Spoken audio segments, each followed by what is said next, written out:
እና ያው እንግዲህ በውል መሬት ላይ በዚህ በሚታየው ላይ ያው ተረጅነትን ለመቀነስ መንግስት ባደረጋቸው ጥሪዎች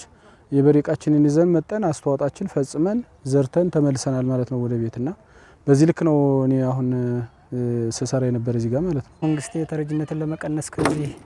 ጥሪ ሲያቀርብልን የበሬቃያን ይዤ በሮችን ይዤ መጥቼ በተሰጠን ጥሪ መሰረት ስንዘራ ውለናል። ወደ አሁን ይሄ ተዘራ እንግዲህ ከተዘራ በኋላ አሁንም ደግሞ የምናደርገው ሰብሉ በሚደርስ ሰዓት በደንብ ያው ተቀናጅተን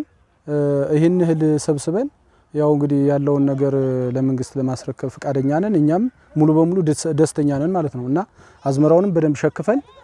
እንደምናስገባ ነው የኛ ፕሮግራማችን ያለው። ፊትም ያለውን ነገር እንግዲህ ያው ሰብሉ በሚደርስበት ሰዓት ደግሞ ያለውን ያው በትብብር እንደዚሁ በጥሪ ሲያደርግልን መጣን ይሄን ደግሞ አጭለን ወቅተን ለተረጆች እናቀርባለን ማለት ያው እንግዲህ ያው በዚህ መሰረት እንደዚሁ እንዳደረግነ ደግሞ ወደፊት ያሉ መሬቶች ደግሞ ክፍተት ያሉትን ቦታዎች ያሉትን ደግሞ አምርተን ደግሞ ወደፊት ያለውን ወጣቶችንም ሆነ እኛም ተረባርበን ባለው እንትናችን ሰብላ አምርተን አበቃ ለሌሎች ተረጅነት እንሰጣለን ማለት